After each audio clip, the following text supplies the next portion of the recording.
Good morning everyone. Welcome to PW only IAS.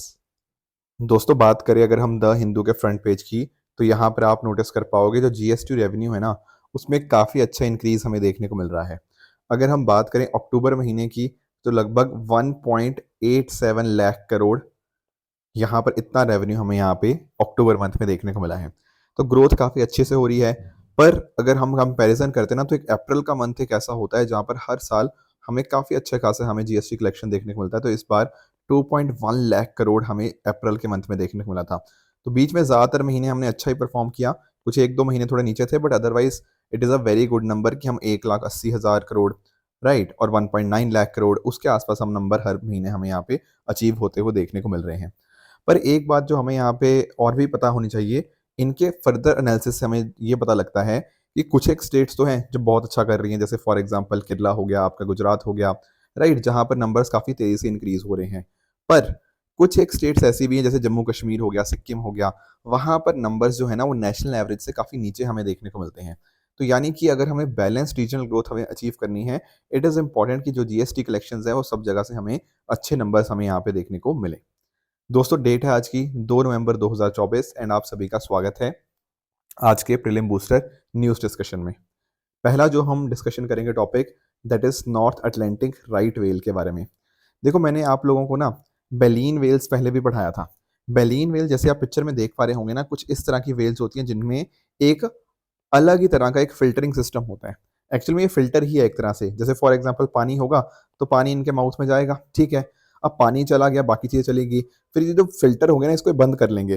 तो ये नीचे जब आ जाएगा ना, अकॉर्डिंगली पानी बाहर चला जाएगा, पर जो भी इनको फ़िशेज़ और बाकी चीज़ें खानी थी, अकॉर्डिंगली वो उनके अंदर ही रह जाएँगी। तो बहुत ही यूनिक फ़िल्टरिंग सिस्टम है कि सारा पानी अंदर चला जाएगा, बाद में ये अपने माउथ को जब बंद करेंगी, तो इस फ़िल्टर के माध्यम से पानी बाहर आ जाएगा। तो इनको बोलते हैं बैलीन वेल्स।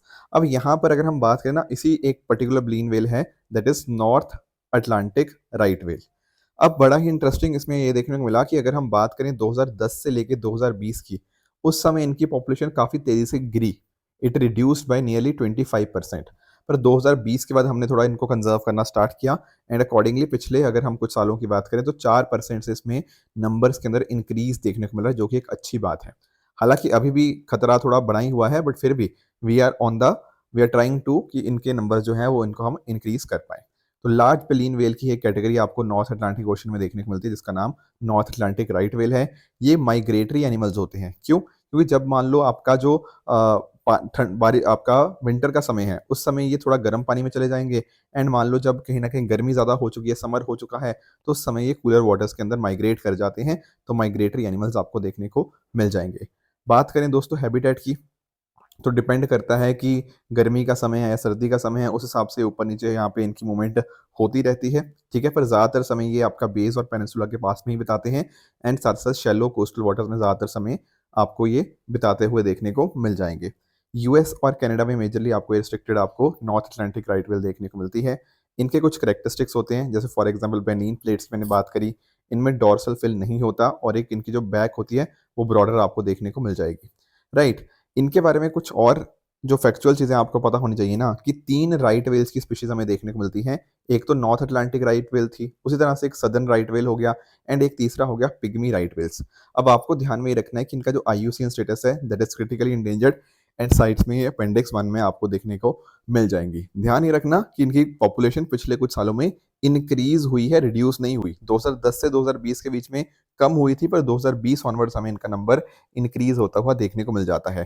कुछ छोटी-छोटी फ्रीक्वेंसी के साउंड्स ये कम्युनिकेट करते हैं आपस में बातचीत करने के लिए। तो ये कुछ पॉइंटर्स हैं जो हमें यहाँ पे जानने चाहिए थे। थोड़ा फैक्चुअल था, but can be important for your prelims. दोस्तों, आगे बढ़ने से पहले मैं आपको बता दूँ, एक तो ये 3 टाइप्स मैंने आपको जब बता रहा था, north Atlantic, southern right whale और आपका पिग्मी राइट व्हेल। आगे बढ़ने से पहले मैं आपको छोटा-सा बताना चाहता हूँ, जो हमारे दिवाली ऑफर्स हैं वो आपके लिए 3 नवंबर तक एक्सटेंड कर दिए गए हैं। तो जो भी बैचेज़ हैं, जैसे आपका संकल्प, प्रहार, आपका टाइटन हो गया, यहाँ पर आपको काफ़ी अच्छा डिस्काउंट आपको देखने को मिल जाएगा। सिमिलरली प्रारंभ बैच के ऊपर भी आपको यहाँ पर आप इनके अंदर भी एनरोल कर सकते हैं। दिवाली ऑफर्स 3 नवंबर तक यहाँ पे एक्सटेंड कर दिए गए हैं। कुछ बच्चों का दोस्तों कहना था कि सर थोड़ा दिवाली का बोनस बाद में आता है, बाकी चीज़ें, तो डेफिनेटली हमारी टीम ने उन बातों को सुना, एंड यहाँ पर इन सभी ऑफर्स को एक्सटेंड कर दिया गया है। और भी आप नोटिस कर पाओगे, सी सेट का बैच हो गया, राइट। यूपीएससी की टेस्ट सीरीज हो गया, एंड लास्टली आपके ऑप्शनल बैचेस हैं, ये सारे आपके 3 मेंबर्स तक आप इनको इन्हीं प्राइजेस पे एक्सेस कर पाओगे। नीचे डिस्क्रिप्शन के अंदर मैंने इन सभी कोर्सेज का लिंक दे दिया है, वहाँ पर जाके आप लिंक पे क्लिक करके इन कोर्सेज के अंदर अपने आप को एनरोल कर सकते हैं। अगला दोस्तों हमारा टॉपिक है डिजास्टर्स के लेवल के ऊपर। एक्चुअल में आपको थोड़ा एक्सप्लेन करता हूँ। देखो, डिजास्टर के ना अलग अलग लेवल होते हैं। एक होता है L0 लेवल। यहाँ पर ना नॉर्मल टाइम्स की बात हो रही है, मतलब कि छोटा सा डिजास्टर है, कोई बहुत ज़्यादा बड़ा नहीं है। पर L1 से ना थोड़े डिजास्टर थोड़े ज़्यादा मेजर आने लग जाते हैं। यहाँ पर तो L0 समझो कि डिजास्टर है ही नहीं, बहुत ही बेसिक लेवल है। ठीक है, आप मिटिगेशन या प्रेपरेशन कर रहे हो। L1 के अंदर वो डिजास्टर आएगा जो कहीं ना डिस्ट्रिक्ट लेवल के ऊपर मैनेज किया जा सकता है। ठीक है, स्टेट और सेंटर रेडी जरूर रहेंगे अगर असिस्टेंस वगैरह चाहिए होगी, पर मेजरली ये डिजास्टर जो होगा ना वो डिस्ट्रिक्ट लेवल पर ही मैनेज कर लिया जाएगा। जब मैं बात करता हूँ L2 लेवल की, यहाँ पर आपको असिस्टेंस और एक्टिव पार्टिसिपेशन चाहिए होती है स्टेट की, है ना, और वहाँ से रिसोर्सेज वगैरह भी मोबिलाइज किए जाते हैं। पर इससे भी ऊपर लेवल का एक डिजास्टर होता है जिसको बोलते हैं L3 डिजास्टर। L3 डिजास्टर में क्या होता है, बहुत बड़े स्केल का आपका डिजास्टर यहाँ पे हो सकता है, यानी कि डिस्ट्रिक्ट और स्टेट एडमिनिस्ट्रेशन की कैपेसिटी नहीं है अच्छे से एडिक्वेट आपका रिस्पॉन्ड करने की, एंड उस केस में सेंट्रल गवर्नमेंट हो गया, वो यहाँ पे असिस्टेंस यहाँ पे प्रोवाइड करती है। तो यानी कि ना आप इनको नोटिस कर पाओगे कैसे कैसे कैटेगरीज हमें इंक्रीज होती हुई देखने को मिल जाती हैं। डिजास्टर बेसिकली L1 से L3 ही हम कह सकते हैं। L0 तो एक तरह से आपके नॉर्मल टाइम ही है। ठीक है, जितना लेवल ऊपर होगा उतना कहीं ना कहीं नोटिस करने को मिलेगा कि डिजास्टर उतना बड़े लेवल के ऊपर है। अब पिछले कुछ महीने में, यानी कि जुलाई के एंड में, आपने नोटिस किया कि वायनाड के अंदर लैंडस्लाइड्स हमें देखने को मिली, है कि नहीं।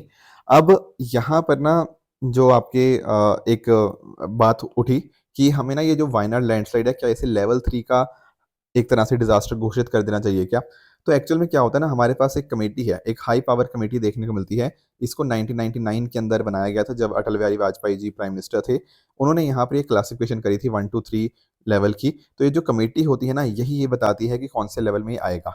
ध्यान रखने वाली बात यह है कि जो हमारा डिजास्टर मैनेजमेंट एक्ट है ना, डीएम एक्ट 2005, उसमें कहीं पर भी इस लेवल का जिक्र नहीं है, उसमें इस कमेटी का जिक्र नहीं है। पर अगर हम बात करें जुलाई 2007 की जो नेशनल डिजास्टर मैनेजमेंट गाइडलाइंस हैं और नेशनल डिजास्टर मैनेजमेंट प्लान है 2016 का, उसके अंदर ये चीज़ मेंशन्ड है। ठीक है, अब आप पूछेंगे कि चलो ठीक है, अगर वायनाड लैंडस्लाइड्स को घोषित कर दिया जाता है लेवल 3, तो उससे फ़ायदा क्या होगा। दोस्तों, फ़ायदा ये होगा कि ना इस केस के अंदर स्टेट को अलग अलग रिलीफ और रिहेबिलिटेशन असिस्टेंस मिल पाएगी, और साथ ही साथ इंटरनेशनल एड भी इनको मिल पाएगी केरला को, ताकि वो वायनाड लैंडस्लाइड के रिगार्डिंग वापस से अच्छे से रिकंस्ट्रक्शन अच्छे से कर पाएँ। इससे कहीं ना कहीं रिकवरी के अंदर, रिस्टोरेशन के अंदर बहुत ज़्यादा मदद मिल पाएगी।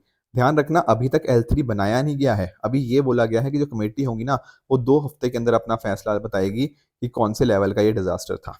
समझ गए।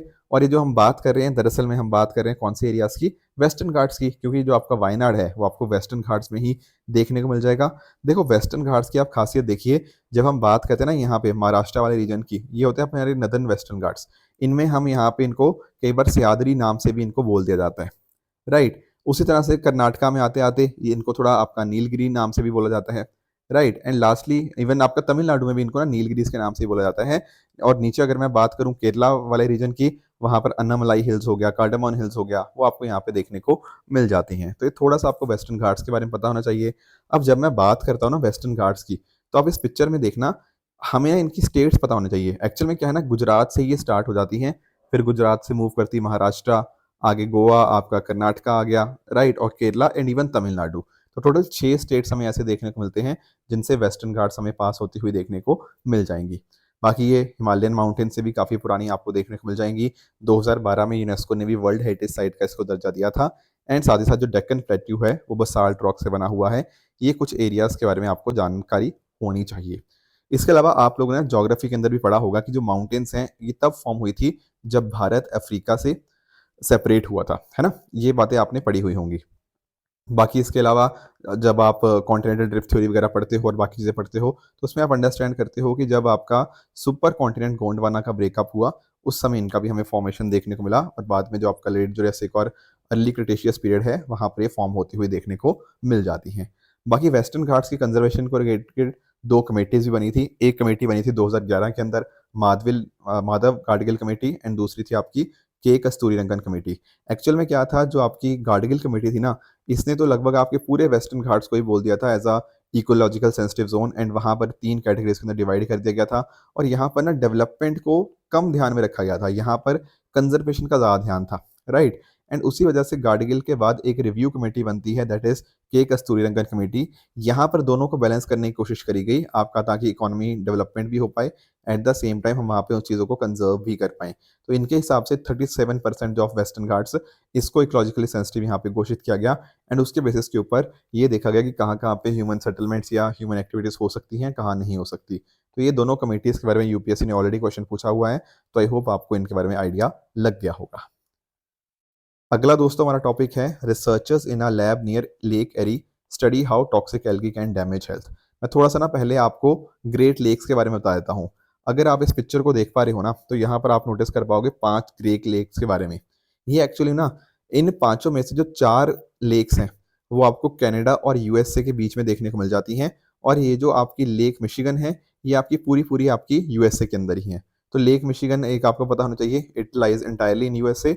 बाकी अगर मैं बात करूँ लेक सुपीरियर की, लेक हुरॉन की, लेक एरी की, लेक एंटोरियो की, ये चारों जो आपकी लेक्स हैं ये आपकी बिटवीन कनाडा एंड यूएसए उनके बॉर्डर के ऊपर देखने को मिल जाती है, जबकि लेक मिशिगन यूएसए में है।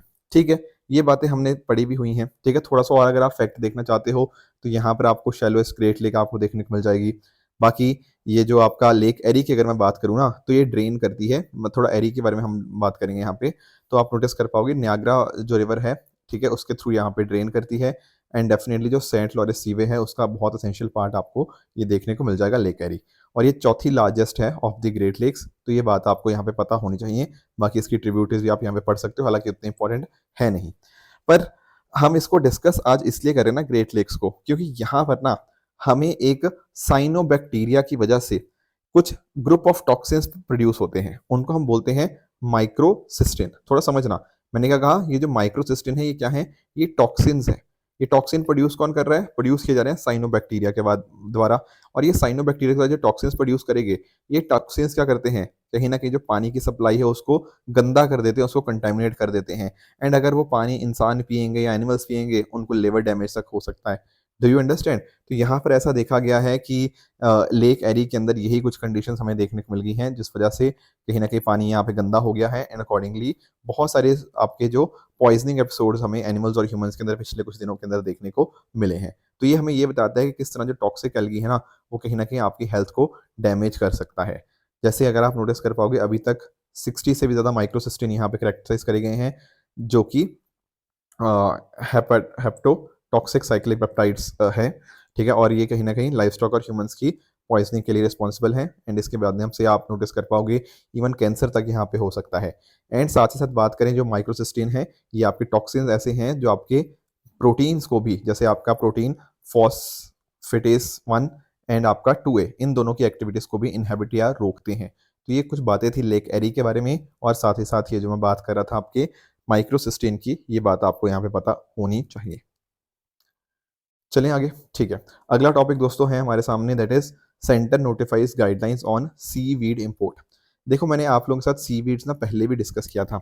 अब यहाँ पर आप जैसे पिक्चर में देख पा रहे होंगे, सी वीड क्या है, सी वीड ना एक हम कॉमन एक नेम दे देते हैं ऐसी मैरीन प्लांट्स को, मैरीन एल्गीज को, ठीक है ना, जो कहीं ना कहीं हमें ओशंस के अंदर ग्रो होती हुई देखने को मिल जाएंगी, या इवन रिवर लेक्स के अंदर जो भी आपकी different different species of marine plants and algae हैं, उनको हम कॉमनली सी वीड के नाम से जान लेते हैं। अब ध्यान रखना, देखो सी वीड का रंग जैसे इस केस में ना ग्रीन और थोड़ा येलोइश सा दिख रहा है ना, पर इनके रंग अलग अलग तरह के हो सकते हैं, ब्राउन भी हो सकते हैं, ब्लैक भी हो सकते हैं, कुछ बहुत ही छोटे होते हैं, कुछ बहुत ही बड़े भी हो सकते हैं सी वीड्स, राइट। तो बस एक कॉमन नेम हमने इनको दे दिया हुआ है, ठीक है। अब सी वीड्स के ना कुछ बहुत सारे फायदे हैं, जैसे फॉर एग्जांपल अगर मैं बात करूं, सी वीड को आप यूज कर सकते हो एग्रीकल्चर के अंदर एज अ नेचुरल फर्टिलाइजर्स। इसके अलावा कुछ ऐसी सी वीड की स्पीसीज होती हैं जो अपने आप में खाने वाली होती हैं, जो एडिबल होती हैं, राइट, और उसकी वजह से ह्यूमंस के लिए डेफिनेटली इंपॉर्टेंट बन जाती हैं। काफ़ी सारे जो सी वीड्स होते हैं उनके अंदर एंटीऑक्सीडेंट्स होते हैं, और ये एंटीऑक्सीडेंट्स हमारी बॉडी को प्रोटेक्ट करते हैं, ठीक है ना। And plus at the same time जो भी और एंटिटीज होती हैं उनको भी प्रोटेक्ट करते हैं। एंटी माइक्रोबियल एजेंट्स भी होते हैं बहुत सारे सीड वीड्स के अंदर, ठीक है। तो इस तरह से बहुत सारी एप्लीकेशन, बाकी फूड एडिटिव्स के अंदर इनका इस्तेमाल किया जाता है, आपकी कॉस्मेटिक इंडस्ट्री के अंदर, तो इनके डिफरेंट डिफरेंट एडवांटेजेस हमें यहाँ पे देखने को मिल जाते हैं। अब हमारी सेंट्रल गवर्नमेंट के द्वारा यहाँ पर कुछ गाइडलाइंस दी गई हैं इनके सीवीड के इंपोर्ट के बारे में। बेसिकली हम पता क्या चाहते हैं, हम चाहते हैं कि हाई क्वालिटी जो सीवीड है ना उनका इंपोर्ट थोड़ा आसान हो पाए, जिससे कहीं ना कहीं जो फायदे थे वो भी मिल पाए एंड आपका जो कोस्टल लाइवलीहुड है वो भी थोड़ा और सपोर्ट कर पाए। तो होगा क्या, अब जो गाइडलाइंस आई है ना, नहीं उनमें ये बताया गया है कि जो जिसने इंपोर्ट करवाना है, जिसने बाहर से ये सीवीड को इंपोर्ट करना है, तो वो क्या करेगा, वो डिटेल्ड एप्लीकेशन देगा किसको, डिपार्टमेंट ऑफ फिशरीज को। फिर यहाँ पे एप्लीकेशन रिव्यू करी जाएंगी by national committee on introduction of exotic aquatic species into Indian waters. Approval के बाद जो इंपोर्ट होगा वो इशूड मतलब हो जाएगा, इंपोर्ट परमिट मिल जाएगा विद इन 4 वीक्स, जिसके माध्यम से ना इंपोर्ट आसानी से हो पाएगा। तो इसके माध्यम से अलग अलग चीज़ें हमारे यहाँ पे इंपोर्ट हो पाएंगी एंड जो बेनिफिशियल सीवीड्स है ना वो हमारे तक आराम से पहुँच पाएंगे। तो यहाँ पर ना 4 नाम आपको पता होने चाहिए, ठीक है। कल को ना ऐसा डायरेक्ट क्वेश्चन भी आ सकता है, ये 4-5 जो भी नाम है ये इंपॉर्टेंट सीवीड्स है, ठीक है। कल को ऐसे 2-3 नाम ये दे देगा और बोलेगा ये न्यूज़ में थे, आखिर ये है क्या। तो पता होना चाहिए कि यहाँ पे सीवीड की बात है। जैसे ये तो बहुत ज़्यादा न्यूज़ में रहता है, कैपाफाइकस एल्वारेजी। इसका जो आपका यूजेज है ये कॉस्मेटिक्स, फार्मास्यूटिकल्स इनमें देखने को मिल जाएगा। उसी तरह से ये जो सीवीड है इसका भी आपका फूड प्रोडक्ट्स लेबोरेटरीज में इस्तेमाल मिल जाएगा। तो ये थोड़ा सा बस एक बार ना नाम आप इसका एक बार देख लो, ताकि अगर कल को एग्जाम में आए तो आपको पता हो। अभी बेसिकली किया क्या गया है, हमने गाइडलाइंस को थोड़ा-सा आसान कर दिया गया है, ताकि जो भी बेनिफिशियल सीवीड्स है ना, वो हमारे तक आसानी से पहुँच पाए। उससे कहीं न कहीं जो लोकल इकोनॉमी है, लोकल लोग हैं, उनको यहाँ पे फ़ायदा हो पाए एंड जो सीवीड्स के फ़ायदेमंद चीज़ें हैं, वो लोगों तक भी आसानी से मिल पाएँ। ठीक है? तो ये कुछ बातें थी जो हमें यहाँ पे पता होनी चाहिए थी। देखो पिछले हफ्ते ना ब्रिक्स का समिट हुआ और मैंने डिसाइड किया कि चलो एक काम करता हूँ, ब्रिक्स का ना जितना भी आउटपुट निकल के आया, जो ब्रिक्स का समिट हुआ, उनको एक ही वीडियो में हम यहाँ पे रिवाइज कर लेते हैं, ताकि आपको ना अच्छे से समझ आ जाए और कोई दिक्कत ना हो। पहली बात तो आप लोग ब्रिक्स के बारे में जानते होंगे। देखो ब्रिक्स को जब नाम दिया गया तो नाम दरअसल में BRIC दिया गया था, जिम ओनील, जो कि एक आपके गोल्डमैन सैक्स के बहुत फेमस इकोनॉमिस्ट आपको देखने को मिल जाएंगे। तो उस समय उन्होंने बात कही थी कि दुनिया के जो 4 देश हैं, ब्राज़ील, रशिया, इंडिया और चाइना, ये काफ़ी तेज़ी से ग्रो कर रहे हैं। वहीं से नाम आया BRIC, ठीक है। बाद में इसका फॉर्मेशन हो गया, बाद में 2010 के अंदर साउथ अफ्रीका ने भी इसको ज्वाइन कर लिया। तो आपके 5 देश इसके देखने को मिल जाएंगे। अब पिछले साल क्या हुआ था, 2023 के अंदर हमें जोहान्सबर्ग डिक्लेरेशन देखने को मिली थी, जिसके माध्यम से ये बताया गया था कि 6 देश Argentina, Egypt, Ethiopia, Iran, Saudi Arabia और यूएई इसके मेंबर बनेंगे जनवरी 2024 में। पर ऐसा हुआ नहीं। एक्चुअल में क्या हुआ, अर्जेंटीना ने विड्रॉ कर दिया, तो एक तो अर्जेंटीना हट गया। और उसी तरह से अगर हम बात करें ना सऊदी अरेबिया की, सऊदी अरेबिया को इनवाइट किया गया था, पर अभी तक उसने फॉर्मली ज्वाइन करा नहीं है। तो कोई आपसे पूछे ना कि आज के समय कितने मेंबर हैं, आंसर विल बी 9। 5 तो मैंने आपको बता दिया, ब्राजील, रशिया, इंडिया, चाइना और साउथ अफ्रीका। और बाकी जो 4 हैं वो आपका इजिप्ट है, इथियोपिया है और साथ ही साथ आपका ईरान और आपका यूएई। ये 9 देश अभी के लिए हैं। हो सकता है सऊदी अरेबिया ज्वाइन कर जाए, और अगर सऊदी अरेबिया ज्वाइन कर जाएगा तो यहाँ पे ब्रिक्स के पास 44% of world oil crude production यहाँ पे ब्रिक्स के पास ही हमें देखने को मिल जाएगा। तो ये बातें तो हमें पता होनी चाहिए। बाकी इसके अलावा आप लोग जानते होंगे, जैसे IMF होता है उसी तरह से कंटेंजेंसी रिजर्व अरेंजमेंट यहाँ पे ब्रिक्स से कॉरस्पॉन्डिंग देखने को मिल जाएगा, जिसको 2015 में स्टैब्लिश किया गया था। जैसे वर्ल्ड बैंक होता है उस तरह से आपको न्यू डेवलपमेंट बैंक देखने को मिल जाएगा। राइट, ये सब चीज़ें हमने पढ़ी हुई हैं पहले से। अभी इस बार के समिट में पता क्या हुआ, वो मैं आप लोगों के साथ डिस्कस कर लेता हूँ, क्या क्या हाईलाइट्स रही। इस बार की समिट की जो थीम थी that was strengthening multilateralism for just global development and security. यहाँ पर आप नोटिस कर पाओगे प्रधानमंत्री मोदी जी ने डेफिनेटली आपकी जो बायलैटरल मीटिंग्स थी वो भी यहाँ पे करी, राइट। एंड कहीं ना कहीं जो रिलेशनशिप है कैसे बेहतर कर पाए उनकी बात हुई। अब इस बार का जो समिट हुआ कजान के अंदर, उसमें आप नोटिस कर पाओगे पहली बात तो ये हुई कि कैसे म्यूचुअल रिस्पेक्ट, इंक्लूसिवनेस और कंसेंसस के बेसिस के ऊपर आपस में कोऑपरेशन को बढ़ाया जाएगा। यूनाइटेड नेशन के अंदर रिफॉर्म्स होंगे, उसके लिए सभी ने यहाँ पे अग्री किया। डेवलपिंग नेशंस की आवाज़ ज़्यादा होनी चाहिए डिसीजन मेकिंग के अंदर। हमारा फोकस होना चाहिए किसके ऊपर, मल्टीपोलर वर्ल्ड ऑर्डर के ऊपर, वो भी यहाँ पे ध्यान यहाँ पे बताया गया। इसके अलावा ग्लोबल साउथ के साथ एंगेजमेंट इंक्रीज करने की बात करी गई। 2030 का जो एजेंडा है, सस्टेनेबल डेवलपमेंट गोल्स जो हमें SDG गोल्स अचीव करने हैं, उनके लिए हम कैसे काम कर सकते हैं, वो सब यहाँ पे डिस्कस हुआ। पर यहाँ पर ना कुछ इन्होंने यहाँ पे और डिस्कशंस भी करी। जैसे फॉर एग्जांपल अगर हम बात करें, जो यूनिलैटरल कोर्सिव मेजर्स लिए जाते हैं ना, कि सामने वाली कंट्री का पूछा नहीं जाता। इनफैक्ट यहाँ पे ना बात इनफैक्ट ये भी हुई पैलेस्टीन और लेबनान के क्राइसिस के रिगार्डिंग। यहाँ पर अगर हम बात करें तो यहाँ पर इस समिट के अंदर जो इजराइल के द्वारा मिलिट्री एक्शंस लिए गए, जिसकी वजह से बहुत हैवी लेवल के ऊपर कैजुअलिटीज हुई, डिस्प्लेसमेंट हुआ, उसको कंडेम किया गया, ठीक है ना। और साथ ही साथ ये बोला गया कि जो गाजा के अंदर जो हो रहा है वहाँ पर परमानेंट सीज फायर किया जाए और जल्दी से जल्दी ये चीज़ करी जाए। एंड साथ ही साथ यहाँ पे ह्यूमैनिटेरियन एड यहाँ पे प्रोवाइड करी जा पाए। इसके साथ ही यहाँ पे ब्रिक्स के अंदर जितने भी फॉर्म्स ऑफ टेररिज्म होते हैं सबको यहाँ पे कंडेम किया गया, राइट। जो भी मुद्दे दुनिया में चल रहे हैं, जहाँ पर भी वॉर्स चल रही हैं, उनका जो सोल्यूशन है that is diplomacy, dialogue and consultation, उसके माध्यम से पीसफुल तरह से इसका यहाँ पे रेजोल्यूशन किया जाए, ठीक है ना। तो ये यहाँ पे सारी बातें यहाँ पे डिस्कस करी गई। इसके अलावा कुछ और एरियाज ऑफ कॉपरेशन की बात करें तो साइबर सिक्योरिटी और डेटा गवर्नेंस बहुत ज़्यादा इंपॉर्टेंट बन चुका है आज के सामने। उसी तरह से अगर हम बात करें हमारी जो सप्लाई चेन्स हैं, जो हमारा ट्रेड है, वो सही ढंग से चलता रहे, ठीक है। स्पेशल इकोनॉमिक जोन्स और स्पेशली अगर हम बात करें micro small and medium enterprise MSME को यहाँ पे सपोर्ट किया जाना चाहिए, ये यहाँ पे बात हुई। इसके साथ ही साथ energy and climate, health and science and आपका कंपटीशन एंड टैक्स कॉपरेशन, ये सारी यहाँ पे बात हुई। हेल्थ एंड साइंस के अंदर अगर हम बात करें ना तो एंटी माइक्रोबियल रेजिस्टेंस आपका हो गया, ट्यूबरक्लोसिस हो गया, न्यूक्लियर मेडिसिन के अंदर कैसे साथ में काम किया जा सकता है, ये सारी बातें यहाँ पे डिस्कस हुई।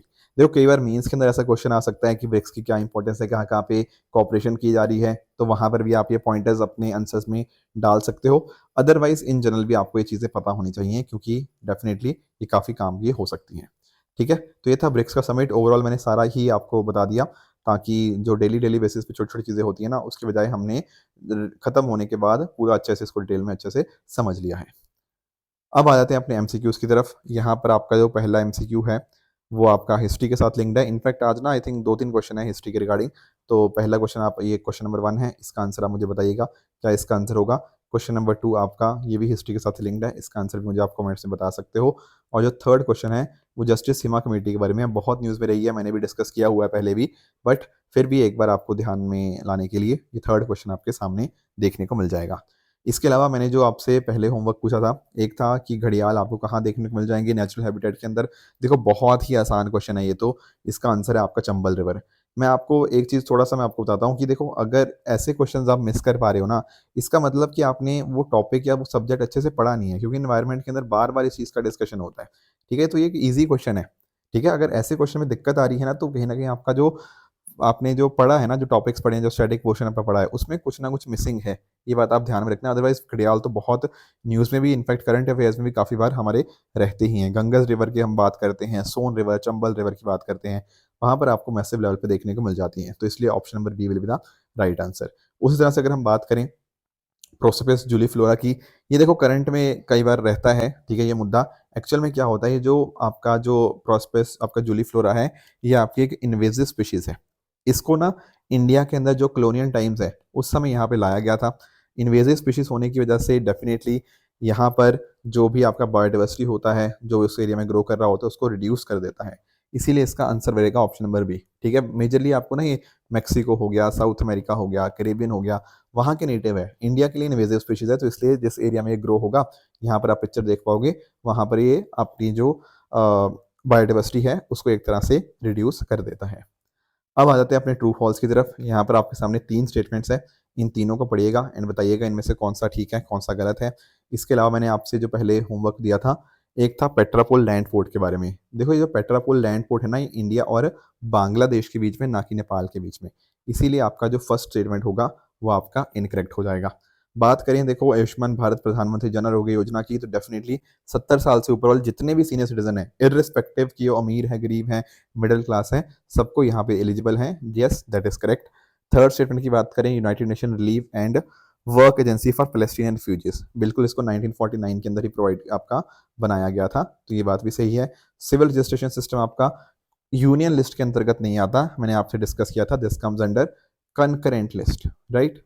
तो ये चौथा आपका इनकरेक्ट हो जाएगा। बात करें land port authority of India की, तो ये आपको मिनिस्ट्री ऑफ होम अफेयर्स के अंतर्गत आपको देखने को मिल जाएगा, इसीलिए ये स्टेटमेंट भी आपका गलत हो जाएगा। ठीक है दोस्तों, तो ये थी आज की डिस्कशन। इसी तरह से आप भी अपने एंड पे हार्डवर्क करते रहिए। Thank you so much for joining, all the very best.